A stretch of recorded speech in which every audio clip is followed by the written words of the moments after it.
조선의 역사는 그 시작부터 피의 흔적으로 물들었습니다.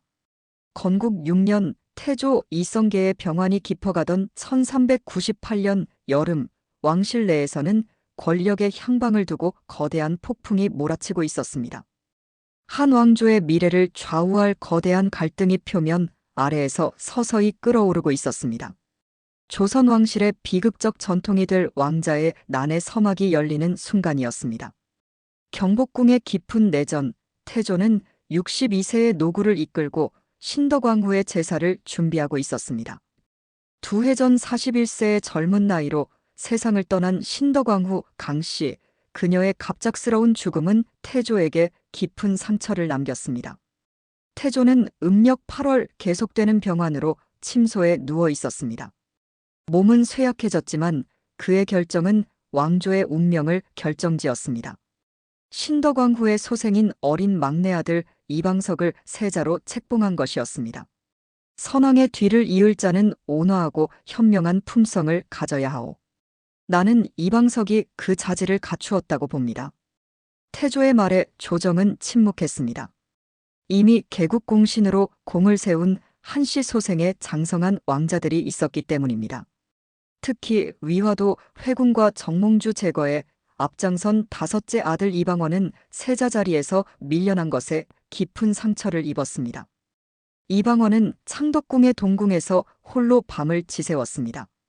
그의 눈앞에 지난 6년간의 기억이 주마등처럼 스쳐 지나갔습니다.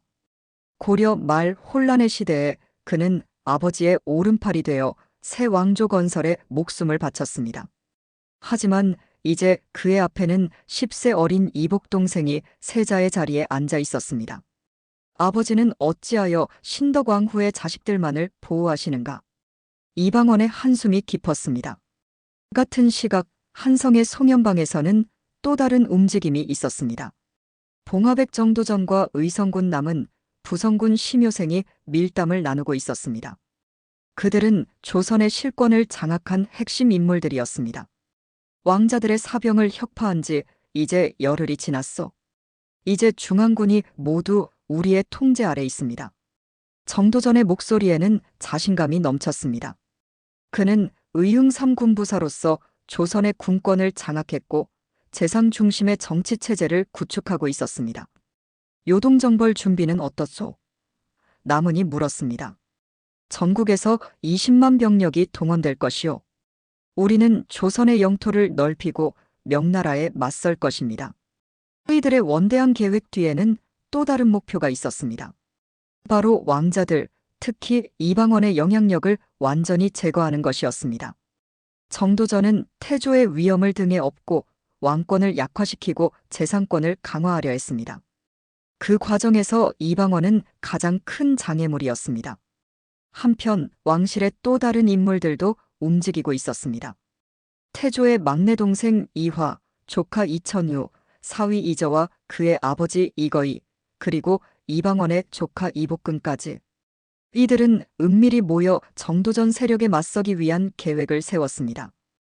음력 8월 태조의 병환은 점점 깊어갔습니다. 흥천사에 거동했다가 돌아온 후 태조는 계속해서 병석에 누워 있었습니다. 이는 경복궁의 방비를 약화시켰고 이방원에게는 절호의 기회였습니다. 그는 국내 지휘관들을 은밀히 포섭하기 시작했습니다. 특히 태조의 친위군인 가별초의 지휘부와 내통했습니다. 우리는 간신정도전을 제거하여 태조의 뜻을 바로잡아야 합니다. 이방원의 말에 주변 인물들이 고개를 끄덕였습니다. 그들은 정도전이 추진하는 사병 혁파와 요동정벌에 불만을 품은 이들이었습니다. 특히 사병 혁파 후 이방원 등 왕자들에게 군사훈련을 강요하고 미흡할 경우 휘하 임무를 태형에 처한다는 조치는 그들의 자존심을 크게 상하게 했습니다. 날씨는 점점 쌀쌀해져 갔습니다. 음력 8월이지만 이미 가을의 기운이 느껴지는 환절기였습니다. 태조의 병환도 이런 날씨 변화와 무관하지 않았을 것입니다. 이방원은 이 모든 상황이 자신에게 유리하게 돌아가고 있음을 직감했습니다. 사병 혁파로 인한 혼란기, 태조의 병환, 그리고 정도전의 방심. 이 세 가지 요소가 완벽하게 맞물린 순간이 다가오고 있었습니다. 1398년 음력 8월 26일, 이날은 조선 역사에서 무인정사라고 불리게 될 운명의 날이었습니다. 이방원은 자신의 거처에서 마지막 준비를 마쳤습니다. 그의 눈빛은 결연했습니다. 역사는 승자에 의해 쓰인다는 것을 그는 알고 있었습니다. 이제 그 승자가 될 차례였습니다. 오늘 우리는 조선의 미래를 결정할 것입니다. 이방원의 말에 주변 인물들이 검을 뽑아들었습니다. 조선 최초의 피해 권력 쟁탈전이 시작되려 하고 있었습니다. 음력 8월 26일 새벽 한양의 하늘은 어둠에 잠겨 있었습니다. 이방원의 거처에서는 은밀한 움직임이 시작되었습니다. 그는 삼남 이방의 사남 이방간, 태조의 막내 동생 이화, 조카 이천우, 이성계 누이의 의부사들 조응까지 모든 세력을 결집했습니다. 흥미롭게도 차남 이방과만은 이 움직임에 참여하지 않았습니다. 이는 후에 중대한 의미를 갖게 될 것입니다. 모두 준비되었습니까? 이방원의 질문에 모인 이들이 고개를 끄덕였습니다. 그들은 무장을 갖추고 경복궁으로 향했습니다. 이미 내부에서는 가별초 지휘관들이 내응하기로 약속되어 있었습니다. 사병 혁파 이후였지만 이방원은 충성스러운 인력들을 미리 확보해 두었습니다. 그들에게는 명확한 목표가 있었습니다. 경복궁을 장악한 후 정도전과 그 일파를 제거하는 것이었습니다. 새벽녘 경복궁의 수문장들은 의외로 쉽게 문을 열어주었습니다. 이미 이방원의 계획에 동조하는 이들이 궁 안팎에 포진해 있었기 때문입니다. 이방원의 첫 번째 목표는 태조의 거처였습니다. 정도전을 제거하기 전에 먼저 아버지의 동의를 얻어야 했기 때문입니다. 하지만 이는 명분상의 이유였을 뿐 실제로는 태조가 저항할 수 없도록 그의 거처를 장악하는 것이 우선이었습니다. 태조의 침소에 들어선 이방원과 일행, 그들은 와병 중인 태조를 발견했습니다. 이성계는 정말로 병환으로 힘이 없었습니다. 흥안군 이제가 태조를 보호하려 했으나 이화가 그를 만류했습니다. 전하, 간신정도전이 나라를 어지럽히고 있습니다. 저희가 그를 제거하겠습니다. 이방원의 말에 태조는 침묵했습니다. 그의 침묵은 동의로 해석되었습니다. 혹자는 태조가 실제로 구금된 것이라고 주장하지만 기록상으로는 그가 병환으로 저항하지 못한 것으로 되어 있습니다. 경복궁이 장악된 후 이방원은 즉시 송연방으로 향했습니다. 그곳에는 정도전, 남은 심효생이 있었습니다. 흥미롭게도 실록에는 노복들은 잠들고 정도전과 남은 등은 웃으며 이야기하고 있었다고 기록되어 있습니다. 하지만 이는 의심스러운 대목입니다. 노복이 주인보다 먼저 잠들 수는 없기 때문입니다. 아마도 그들은 긴장된 회의 중이었을 것입니다. 송연방에 도착한 이방원 일행은 별다른 저항 없이 정도전과 그 일파를 체포했습니다. 정도전은 의흥삼 군부사로서 군권을 장악하고 있었지만 갑작스러운 습격에 대응할 시간이 없었습니다. 그가 자신감에 차서 방심했던 것이 화근이었습니다. 사병 혁파로 왕자들의 군사력을 제거했다고 판단한 그는 태조의 반복된 병환으로 긴장을 늦추고 있었습니다. 정도전, 그대는 왕권을 약화시키고 재상권을 강화하려 했소.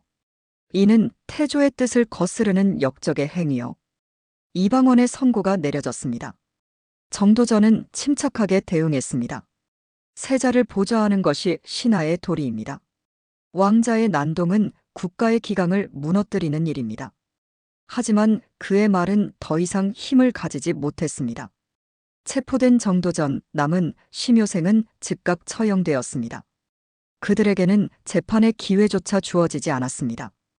이방원의 결단은 신속했습니다. 그는 권력 공백 상태가 생기는 것을 원치 않았고 반격의 여지를 남기지 않으려 했습니다. 같은 날 더 충격적인 사건이 벌어졌습니다. 세자 이방석과 그의 형 이방번이 살해된 것입니다. 이방석은 당시 10세, 이방번은 11세의 어린 나이였습니다. 이방번은 특별한 의미를 가진 인물이었습니다. 그는 공양왕의 조카 사위로 그의 장인 왕후의 형이 바로 공양왕이었습니다. 만약 이방번이 즉위했다면 왕후가 임금의 장인이 되어 개성왕씨 세력이 다시 실권을 장악할 가능성이 있었습니다.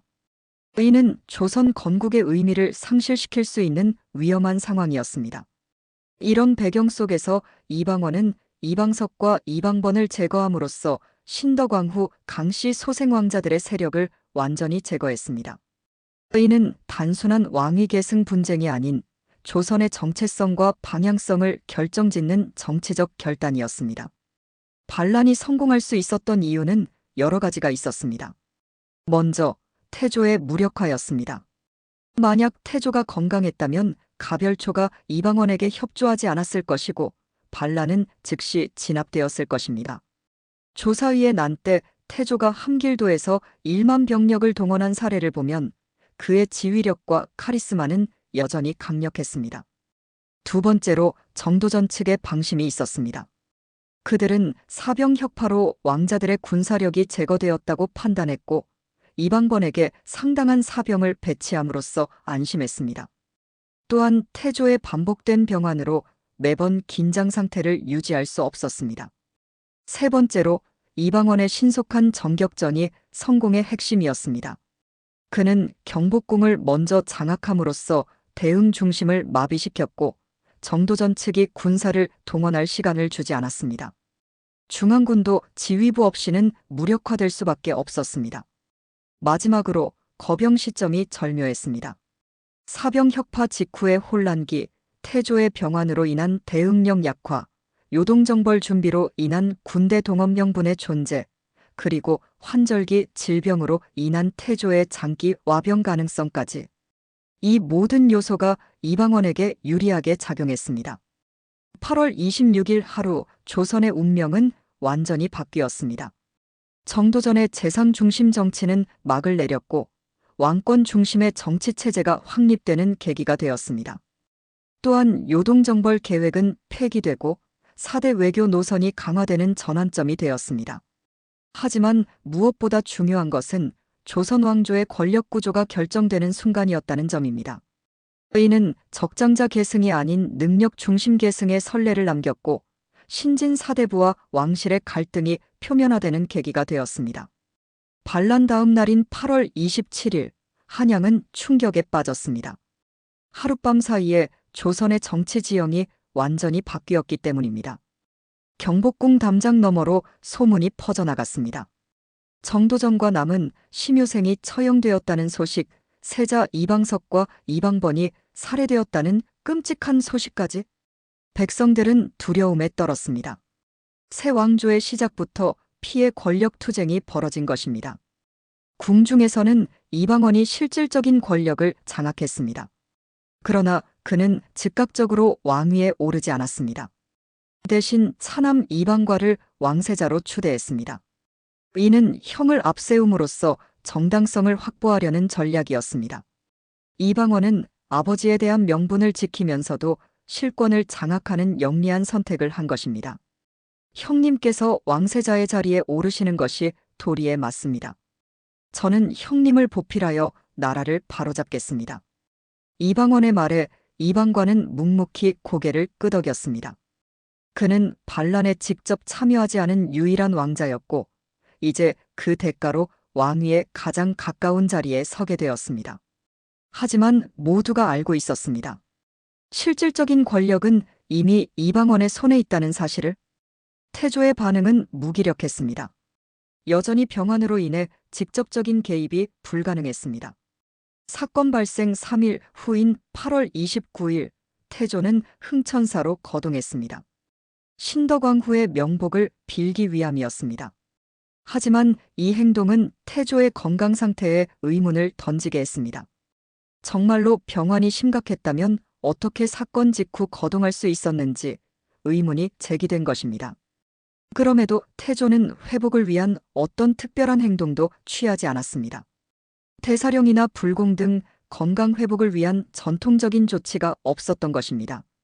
9월 초에 이르러 태조는 수정포도를 섭취하며 점차 회복되는 모습을 보였습니다. 이는 태조가 실제로 병환 중이었음을 시사합니다. 그러나 일부에서는 여전히 태조가 사실상 구금되었다는 의혹을 제기하기도 합니다. 조정의 반응은 의외로 순응적이었습니다. 조준을 비롯한 주요 관료들은 새로운 권력 구도에 순순히 따랐습니다. 태조의 병환으로 경복궁의 대응이 불가능했다는 사실을 인지하고 있었고, 간신제거라는 이방원의 명분에 반대할 만한 근거도 부족했기 때문입니다. 당시 조정회의에서 한 대신이 발언했습니다. 정도전은 재상권을 강화하여 왕권을 약화시키려 했습니다. 이는 국가의 근본을 흔드는 일이었습니다. 또 다른 대신은 요동정벌은 무모한 계획이었습니다. 명나라와의 관계를 악화시키고 국력을 소모할 뿐이었습니다. 라며 이방원의 행동을 정당화했습니다. 이렇게 조정이 빠르게 안정을 찾아가는 동안 태조의 마음은 점점 멀어져 갔습니다. 그는 자신의 결정이 비극적인 결과를 낳았다는 사실을 받아들이기 어려웠습니다. 신덕왕후 소생의 어린 왕자들이 살해된 것은 그에게 큰 충격이었습니다. 특히 세자로 책봉했던 이방석의 죽음은 그의 가슴에 깊은 상처를 남겼습니다. 9월 초 태조는 점차 회복되어 정사에 관심을 보이기 시작했습니다. 그러나 이미 권력의 중심은 이방원에게 옮겨진 상태였습니다. 태조는 자신의 결정이 무력화된 현실을 직시해야 했습니다. 그의 마음속에는 깊은 회한과 분노가 교차했습니다. 내가 꿈꾸던 조선은 이런 모습이 아니었다. 태조의 독백이 침소에 울려 퍼졌습니다. 그는 더 이상 정치적 결정권을 가지지 못했습니다. 이제 그에게 남은 선택지는 제한적이었습니다. 왕위를 이방과에게 양위하고 물러나는 것, 그것만이 유일한 출구였습니다. 한편 이방원은 자신의 권력을 공고히 하기 위한 조치들을 취하기 시작했습니다. 정도전의 측근들을 조정에서 제거하고 자신의 지지자들을 요직에 배치했습니다. 또한 요동정벌 계획을 전면 백지화하고 명나라와의 관계 개선에 나섰습니다. 이는 정도전의 급진적 정책에서 현실적인 외교 노선으로의 전환을 의미했습니다. 더불어 이방원은 사병혁파를 완성했습니다. 아이러니하게도 정도전이 시작했던 사병혁파는 이방원에 의해 완성된 것입니다. 그는 왕실과 종친의 사병을 완전히 중앙군으로 편입시켰습니다. 이는 자신의 권력을 안정적으로 유지하기 위한 조치였습니다. 이 과정에서 이방원은 반란에 동참했던 이들에게 적절한 보상을 내렸습니다. 태조의 막내 동생 이화, 조카 이천유, 사위 이저와 그의 아버지 이거이, 그리고 이복근까지. 그들은 모두 높은 관직과 토지를 하사받았습니다. 이는 충성에 대한 보상인 동시에 앞으로의 지지를 확보하기 위한 정치적 계산이기도 했습니다. 9월 5일 사건 발생 10일 후 태조는 공식적으로 이방과 정종에게 왕위를 양위했습니다. 양위교서에는 건강 문제를 이유로 명시했지만 실제로는 정치적 패배를 인정한 것이었습니다. 태조의 시대가 막을 내리고 정종의 시대가 열린 것입니다. 하지만 모두가 알고 있었습니다. 정종은 허수아비 왕이며 실권은 이방원에게 있다는 사실을. 양위식은 경복궁 근정전에서 엄숙하게 진행되었습니다. 태조는 왕관을 이방과에게 직접 씌워주었습니다. 그의 얼굴에는 깊은 주름이 패여 있었고 눈에는 말로 표현할 수 없는 복잡한 감정이 서려 있었습니다. 그것은 창업군주로서의 꿈이 산산이 부서진 순간이었습니다. 내 아들아, 이제 나라를 내게 맡긴다. 백성을 내 자식처럼 사랑하고 조정을 공정하게 다스리거라. 태조의 말에 정종은 깊이 고개를 숙였습니다. 하지만 그 자리에 있던 이방원의 눈빛은 이미 다음 단계를 내다보고 있었습니다. 그에게 정종의 즉위는 자신의 왕위 등극을 위한 징검다리에 불과했습니다. 양위 후 태조는 점차 한양에서의 생활을 정리하기 시작했습니다. 그는 함흥으로 이거할 계획을 세웠습니다. 이는 후에 함흥차사라는 설화의 배경이 되는 사건입니다. 태조의 함흥행은 단순한 거처 이전이 아니었습니다. 그것은 아들에 대한 깊은 분노와 실망의 표현이었고 정치적으로는 일종의 유배에 가까웠습니다. 태조가 한양을 떠나기 전 이방원은 마지막으로 아버지를 찾아갔습니다. 아버지, 신은 단지 나라를 위하는 마음으로 행동했을 뿐입니다. 용서해 주십시오. 이방원의 말에 태조는 오랫동안 침묵했습니다. 마침내 그가 입을 열었습니다. 내가 한 일은 역사가 판단할 것이다. 나는 단지 아버지로서 내가 너무 많은 피를 흘렸다는 사실이 가슴 아플 뿐이다. 이 만남을 끝으로 태조와 이방원의 관계는 완전히 단절되었습니다. 태조는 함흥으로 떠났고 이방원은 한양에서 실권을 장악한 채 자신의 왕위 등극을 위한 다음 단계를 준비하기 시작했습니다. 조선 역사의 새로운 장이 열리고 있었습니다. 1398년 음력 9월 한양은 가을의 정취로 물들어갔지만 정치적 분위기는 여전히 불안정했습니다. 정종의 즉위로 표면적인 안정을 찾은 듯했으나 그 아래에서는 여전히 권력의 지진이 계속되고 있었습니다. 정종은 왕위에 올랐지만 실질적인 권력은 이방원이 장악하고 있었습니다. 정종은 스스로를 과도기의 군주로 인식하고 있었는지도 모릅니다. 정종의 즉위식은 경복궁에서 간소하게 치러졌습니다. 태조가 떠난 자리 정종은 무거운 왕관의 무게를 견뎌내야 했습니다. 그의 표정은 복잡했습니다. 형제들의 피로 얼룩진 왕좌, 그것은 결코 편안한 자리가 아니었습니다. 내가 이 자리에 있는 것이 과연 옳은 일인가? 정종의 속마음은 그러했을 것입니다. 정종 즉위 초기, 조정은 이방원에 의해 재편되었습니다. 정도전의 잔존 세력은 모두 제거되었고 이방원의 측근들이 요직에 앉았습니다. 특히 무인정사에 참여했던 인물들은 크게 출세했습니다. 이화는 우의정에, 이전은 좌의정에 올랐습니다. 이는 충성에 대한 보상인 동시에 앞으로의 정치 행보를 위한 기반 구축이기도 했습니다. 정종은 명목상 국가의 수장이었지만 실질적인 정책 결정은 이방원이 주도했습니다. 정종의 하루는 이렇게 시작되었습니다. 아침 일찍 일어나 종묘에 참배하고 이어서 경연에 참석했습니다. 그러나 경연에서 논의되는 내용들은 대부분 이미 이방원에 의해 조율된 것이었습니다. 정종은 그저 형식적인 승인만 하는 역할에 그쳤습니다. 오늘 우리는 요동정벌 계획의 폐기와 명나라와의 관계 개선에 대해 논의하고자 합니다. 좌의정 이저의 발언이었습니다. 정종은 묵묵히 듣기만 했습니다. 이 정책 전환은 이미 이방원에 의해 결정된 사항이었고 조정에서의 논의는 형식적인 절차에 불과했습니다. 명나라와의 관계 개선이 우리 조선의 안정적인 발전을 위해 필요하다 생각합니다. 전하의 뜻은 어떠하십니까? 정종은 잠시 침묵했다가 고개를 끄덕였습니다. 그리하도록 하라. 한편 함흥으로 떠난 태조는 깊은 고립감을 느끼고 있었습니다. 함흥은 한양에서 멀리 떨어진 외진 곳이었습니다. 태조는 이곳에서 일종의 유배 생활을 시작했습니다. 그의 일상은 단조로웠습니다. 아침에 일어나 주변 산을 바라보고 때로는 사냥을 나가기도 했습니다. 그러나 그의 마음속에는 여전히 한양에서의 일들이 깊이 새겨져 있었습니다.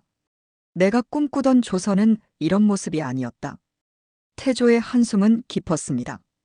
그는 종종 신덕왕 후의 영정 앞에서 오래도록 머물렀습니다. 만약 그녀가 살아있었다면 이런 비극은 일어나지 않았을지도 모른다는 생각이 그를 괴롭혔습니다. 어린 이방석과 이방번의 죽음은 그의 가슴에 깊은 상처를 남겼습니다. 태조의 분노는 시간이 지날수록 깊어졌습니다. 특히 이방원에 대한 원망이 컸습니다. 후에 태조는 함흥에서 보낸 차사들을 모두 죽였다고 합니다. 이것이 바로 함흥차사라는 말의 유래가 되었습니다. 태조의 마음은 이미 한양과 단절되어 있었습니다. 그는 이제 조선의 창업군주가 아닌 한 명의 상처받은 아버지로 남아 있었습니다. 한양에서는 정종 체제가 안정을 찾아가는 듯 했으나 수면 아래에서는 또 다른 갈등이 잠복해 있었습니다. 바로 이방원과 그의 형제들 간의 잠재적 갈등이었습니다. 특히 삼남 이방이와 사남 이방간은 이방원의 독주에 불만을 품기 시작했습니다. 그들도 개국공신으로서 공을 세웠음에도 불구하고 이방원이 모든 실권을 장악한 것에 대한 불만이었습니다. 우리도 아버지의 개국에 함께했음에도 이방원만이 모든 공을 차지하고 있습니다. 이방간의 말에 이방이가 고개를 끄덕였습니다. 그는 정종 형님을 허수아비로 만들고 스스로가 진정한 왕인 양 행동하고 있어. 이들의 불만은 점차 커져갔고 이는 후에 2차 왕자의 난의 씨앗이 됩니다. 정종의 통치 기간 동안 조선의 정치 체제는 크게 변화했습니다. 정도전이 추구했던 재상 중심의 정치에서 왕권 중심의 정치로 전환된 것입니다. 이방원은 의정부의 권한을 축소하고 국왕의 직속기관인 의금부와 승정원의 기능을 강화했습니다. 이는 후에 그가 태종으로 즉위한 후에도 계속되는 정책이 됩니다. 또한 대외 정책에서도 큰 변화가 있었습니다. 정도전이 추진했던 요동정벌 계획은 완전히 폐기되었고 명나라와의 관계 개선에 총력을 기울였습니다. 이는 현실적인 외교 노선으로의 전환을 의미했습니다. 이방원은 조선의 안정적인 발전을 위해서는 강대국인 명나라와의 우호적인 관계가 필수적이라고 판단했던 것입니다. 정종 원년 1399년 초 명나라에 사신을 보내 태조의 퇴위와 정종의 즉위를 알렸습니다. 명나라는 이를 인정하고 정종에게 조선 국왕의 지위를 승인했습니다. 이는 조선의 국제적 지위를 안정시키는 중요한 외교적 성과였습니다. 이방원의 현실적인 외교 노선이 성과를 거둔 순간이었습니다. 국내적으로는 사병혁파를 완료했습니다. 정도전이 시작했던 사병혁파는 역설적으로 이방원에 의해 완성된 것입니다. 모든 사병이 중앙군으로 편입되었고 군 통수권은 국왕에게 집중되었습니다. 이는 왕권 강화를 위한 중요한 조치였습니다. 정종 원년 겨울, 한양은 혹독한 추위에 휩싸였습니다. 그러나 정치적 온도는 점점 더 뜨거워지고 있었습니다. 이방간을 중심으로 한불만 세력이 점차 결집하기 시작한 것입니다. 이들은 이방원의 독주를 견제하고 자신들의 정치적 입지를 확보하려는 움직임을 보였습니다. 이방원은 이러한 움직임을 예의주시하고 있었습니다. 그는 자신의 권력 기반을 더욱 공고히 하기 위해 측근들을 요직에 배치하고 정보망을 강화했습니다. 특히 의금부와 같은 사정기관을 통해 반대 세력을 감시하고 통제했습니다. 정종 2년 1400년 초 이방간의 불만은 마침내 표면화되었습니다. 그는 이방원의 전횡을 비판하는 상소를 올렸습니다. 한 사람이 모든 권력을 장악하는 것은 국가의 안위를 위협하는 일입니다. 전하께서는 이를 바로잡으셔야 합니다. 이 상소는 정종에게 큰 부담이 되었습니다. 그는 이방원과 이방간 사이에서 곤란한 입장에 처했습니다. 정종은 우유부단한 성격이었습니다. 그는 형제 간의 갈등을 조정하려 했으나 역부족이었습니다. 이방원은 이방간의 상소를 자신에 대한 도전으로 받아들였고 강경하게 대응했습니다. 이방간의 상소는 국가의 안정을 해치는 행위입니다. 이는 엄중히 다루어져야 합니다. 이렇게 조선 왕실은 또 다른 위기로 향해 가고 있었습니다. 1차 왕자의 난 이후 얻어진 표면적 안정은 이제 무너지려 하고 있었습니다. 정종은 깊은 고민에 빠졌습니다. 그는 왕이었지만 실질적인 해결책을 제시할 힘이 없었습니다. 그저 이방원과 이방간 사이에서 표류하는 허수아비 왕에 불과했습니다. 그런 와중에도 정종은 나름의 노력을 기울였습니다. 그는 종묘에 친히 나아가 조상들에게 왕실의 화합을 기원했습니다. 또한 불교 사찰에 시주를 하며 국가의 안정을 빌었습니다. 하지만 이미 형제 간의 갈등은 돌이킬 수 없는 지경에 이르러 있었습니다. 정종 2년 봄, 이방간은 마침내 거사를 결심했습니다. 그는 이방이와 함께 병력을 모아 이방원에 대항하려 했습니다. 이것이 바로 2차 왕자의 난의 서막이었습니다. 조선의 역사는 또 다른 피해장을 준비하고 있었습니다. 정종 2년 1400년 음력 정월 한양은 새해를 맞이한 활기로 가득했지만 왕실 내부에서는 깊은 긴장감이 흐르고 있었습니다. 이방원과 이방 간의 갈등은 이제 표면화되어 누구도 부정할 수 없는 현실이 되었습니다. 조정에서도 두 세력으로 나뉘어 대립하는 모습이 역력했습니다. 이방가는 삼남 이방이와 함께 비밀리에 병력을 모으기 시작했습니다. 그들은 정종에게 이방원의 제거를 요청하려 했습니다. 형님, 이방원은 너무 큰 권력을 가지고 있습니다. 이는 국가의 안정을 해치는 일입니다. 전하께서 직접 나서주셔야 합니다. 이방이의 간청에 정종은 깊은 고민에 빠졌습니다. 정종은 내심 이방원의 과도한 권력 장악에 부담을 느끼고 있었습니다. 그러나 1차 왕자의 난에서 보여준 이방원의 결단력과 추진력을 잘 알고 있었기에 그를 견제하는 것이 쉽지 않다는 사실도 알고 있었습니다. 정종은 우유부단한 성격 탓에 결정을 미루고 있었지만 이방간의 거사 계획은 이미 진행 중이었습니다. 2월 초 이방간은 마침내 병력을 일으켰습니다. 이것이 바로 역사의 제2차 왕자의 난으로 기록된 사건입니다. 그는 한성의 남쪽에 위치한 자신의 저택에서 거사를 시작했습니다. 이방원의 전횡을 바로잡고 정종 전하의 참된 왕권을 회복하자 이방간의 구호 아래 수백 명의 병력이 모여들었습니다. 이 소식을 들은 이방원은 즉각 대응에 나섰습니다. 그는 이미 이방간의 움직임을 예의주시하고 있었고 대비책을 마련해 놓은 상태였습니다. 내 형제가 나라를 어지럽히는 역적이 되었도다. 우리는 그를 진압해야 한다. 이방원의 단호한 목소리가 경복궁에 울려 퍼졌습니다. 이방원은 중앙군을 이끌고 이방간의 병력을 향해 진군했습니다.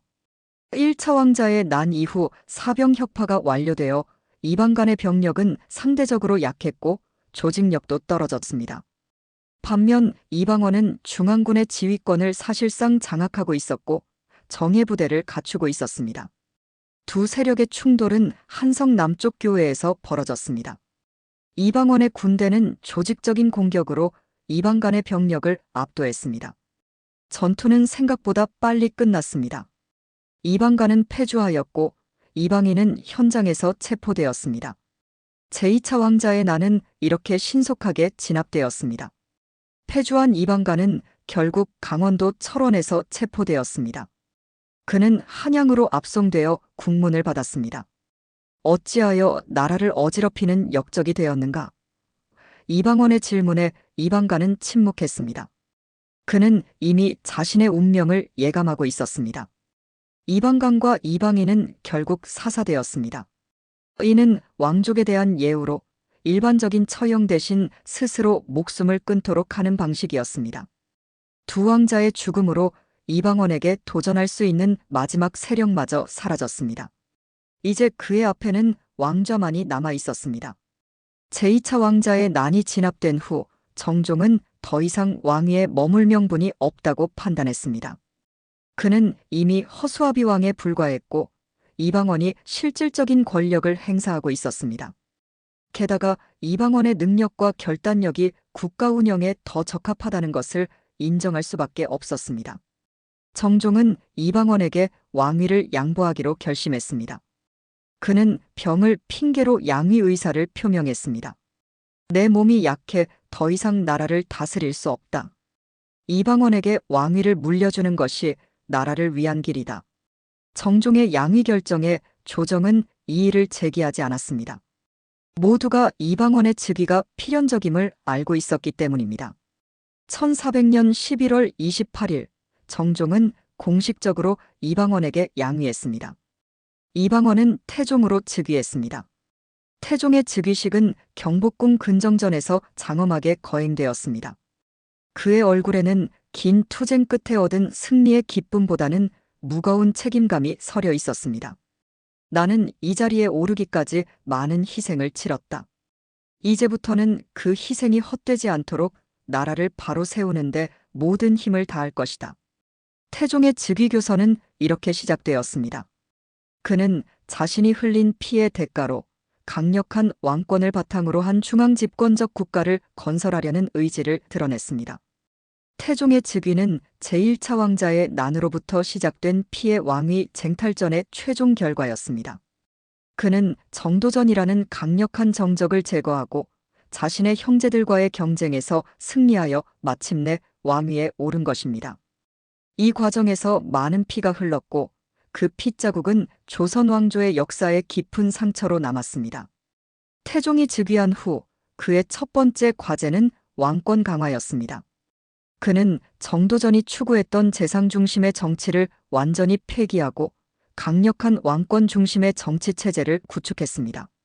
의정부의 권한은 축소되었고 국왕의 직속 기관인 의금부와 승정원의 기능이 강화되었습니다.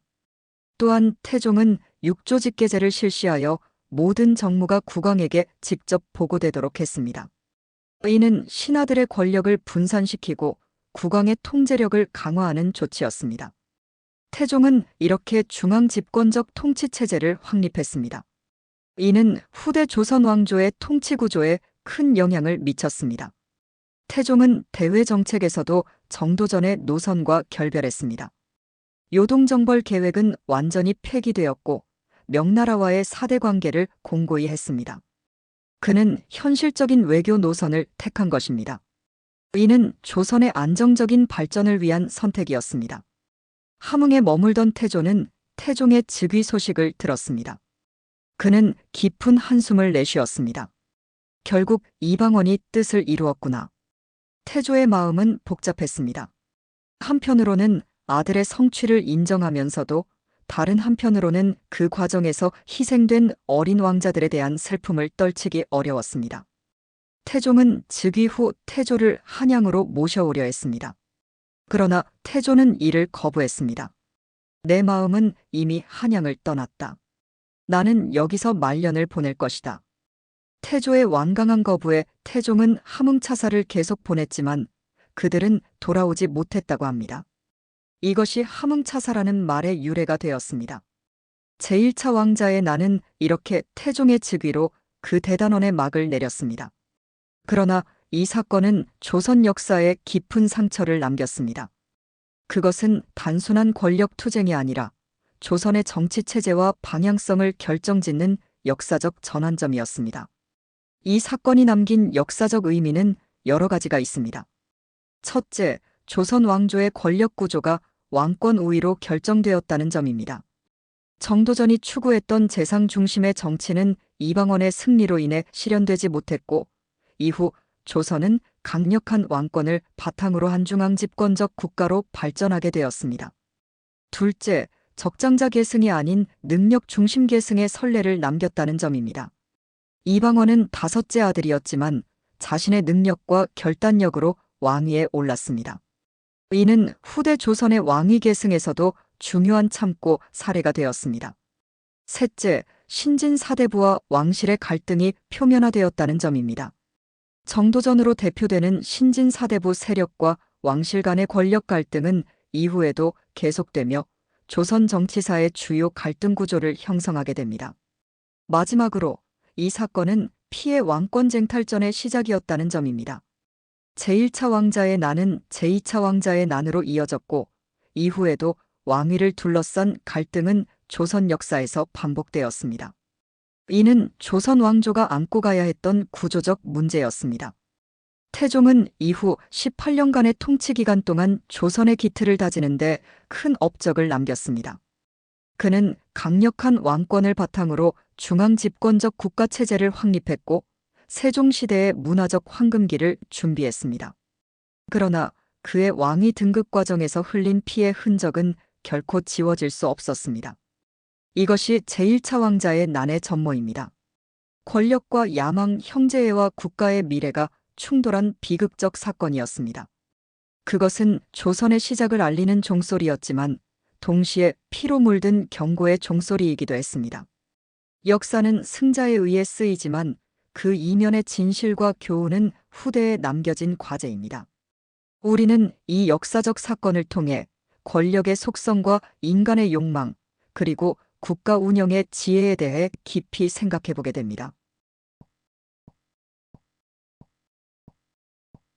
시청해주셔서 감사합니다. 구독과 좋아요는 제가 영상을 제작하는데 큰 힘이 됩니다.